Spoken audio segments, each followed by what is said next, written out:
ओम शांति। 24/1/1969, 24/1/1969 की अव्यक्त मुरली है। समर्पण की ऊंची स्टेज, श्वासों श्वास स्मृति। समर्पण की ऊंची स्टेज, श्वासों श्वास स्मृति। बाप दादा ने कहा, माना बाबा ने कहा, अव्यक्त स्थिति में स्थित होकर अव्यक्त को व्यक्त में देखो। आज एक पर्सन पूछ रहे हैं, सर्व समर्पण बने हो? सर्व समर्पण है ही, यह सभी का विचार है या कोई का और विचार है? सर्व समर्पण किसको कहा जाता है? सर्व में यह देह का भान भी आता है। देह ले लेंगे तो देनी भी पड़ेगी, लेकिन देह का भान तोड़कर समर्पण बनना है। आप क्या समझते हो? देह के अभिमान से भी संपूर्ण समर्पण बने हो? मर गए हो या मरते रहते हो?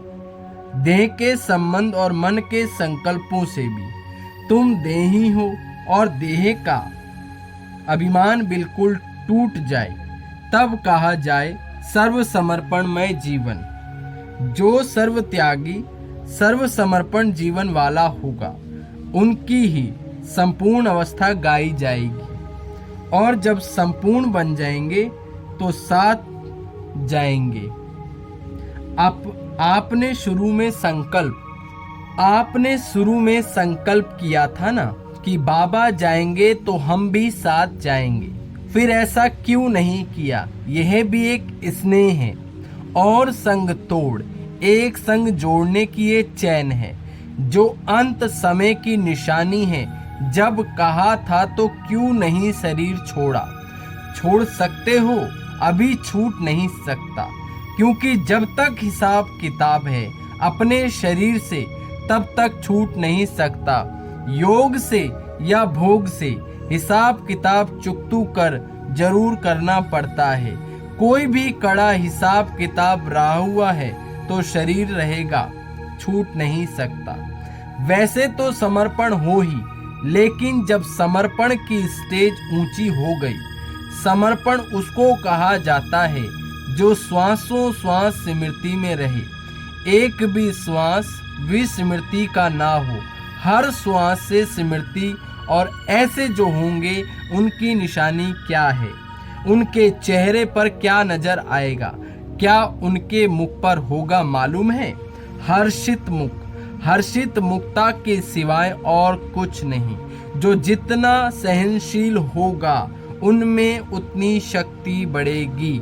प्यारे बाबा ने कहा, जो जितना सहनशील होगा उनमें उतनी शक्ति बढ़ेगी।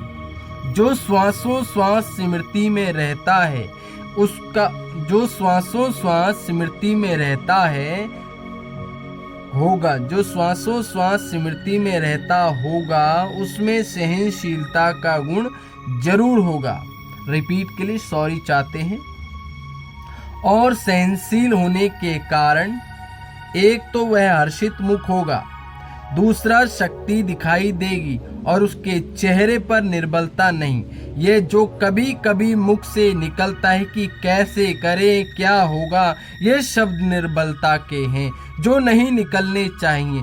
जब मन में आता है तो मुख पर आता है, परंतु मन में नहीं आना चाहिए। मन मनाओ भव मध्य जी भव। मन मनाओ भव का अर्थ बहुत घुइया है। जैसे ड्रामा का सेकंड बाय सेकंड जिस रीति जैसा चलता है, उसी के साथ साथ मन की स्थिति ऐसे ही ड्रामा की पटरी पर सीधी चलती रहे, जरा भी हिले नहीं। चाहे संकल्प चाहे वाणी ऐसी अवस्था हो, ड्रामा की पटरी पर चल रहे हो, परंतु कभी कभी रुक जाते हो। मुख कभी कभी हिल जाता है, मन की स्थिति हिलती है, फिर आप पकड़ते हो। यह भी जैसे एक दाग हो जाता है। फिर भी एक बात अब तक भी कुछ वाणी तक आई है, प्रैक्टिकल में नहीं आई। कौन सी बात वाणी तक आई है, प्रैक्टिकल में नहीं? यही ड्रामा की ढाल है जो सुनाई, लेकिन और बात भी बता रहे थे।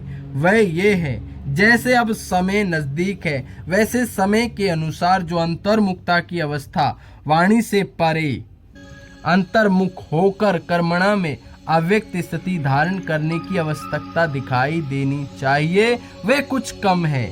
कारोबार भी चले और ये स्थिति भी रहे, ये दोनों इकट्ठा एक समान रहे, अभी इसमें कमी है। अब साकार तो अव्यक्त स्थिति स्वरूप में स्थित है, लेकिन आप बच्चे भी अव्यक्त स्थिति में स्थित होंगे तो अव्यक्त मुलाकात का अलौकिक अनुभव कर सकते हो। मुख्य बात और भी है, वर्तमान समय ध्यान पर देते हैं जो तुम्हारे में होनी चाहिए वे कौन सी। कोई को आता है जो मुख्य साकार रूप में कहते हैं अमृत वेला उठना है। अमृत वेले का वायुमंडल ऐसा होगा, ऐसा रहेगा। साकार में अमृत वेले बच्चों से दूर होते भी मुलाकात करते थे, लेकिन अभी जब अमृत वेला चक्कर लगाने बाबा आते हैं तो वे वायुमंडल देखा नहीं। क्यों? थक गए। इस अमृत वेले के अलौकिक अनुभव में थकावट नहीं हो सकती, परंतु ये कमी देखने में आती है। यह बाप दादा की शुभ इच्छा है कि जल्दी से जल्दी इस अव्यक्त स्थिति का हर एक बच्चा अनुभव करे। वैसे तो आप जब साकार से साकार रीति से मिलते थे तो आपकी आकारी स्थिति बन जाती थी। अब जितना जितना अव्यक्त आकारी स्थिति में स्थित होंगे उतना ही अलौकिक अनुभव करेंगे।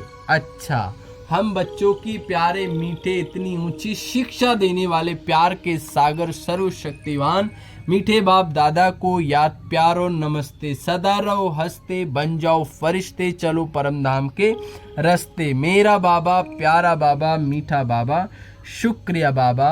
बाबा ने कहा महान स्थिति में स्थित होने के लिए स्वयं को मेहमान समझो। क्या कहा? महान स्थिति में स्थित होने के लिए स्वयं को मेहमान समझो। और पूरी मुरली का जो सार है बाबा ने बताया, जो जितना सहनशील होगा उनमें उतनी शक्ति बढ़ेगी। जो श्वासों श्वास स्मृति में रहता होगा उसमें सहनशीलता का गुण जरूर होगा, और सहनशील होने के कारण वह तो हर्षित होगा और दूसरा शक्ति दिखाई देगी। उसके चेहरे पर निर्बलता नहीं है। जो कभी कभी मुख से निकलता है कि क्या करें, कैसे करें, क्या होगा, ये सब निर्बलता के हैं जो नहीं निकलने चाहिए। जब मन में आता है तो मुख पर आता है, परंतु मन में नहीं आना चाहिए। मन मनाओ भव, मत देजी भाव। ओम शांति। आने वाली अव्यक्त मुरलियों को सुनने के लिए आप इस चैनल को सब्सक्राइब करें, साथ साथ लाइक करें और दूसरों के साथ ये वीडियो शेयर करें। Thank you for watching and listen. ओम शांति। बाबा साथ, रास्ते साफ।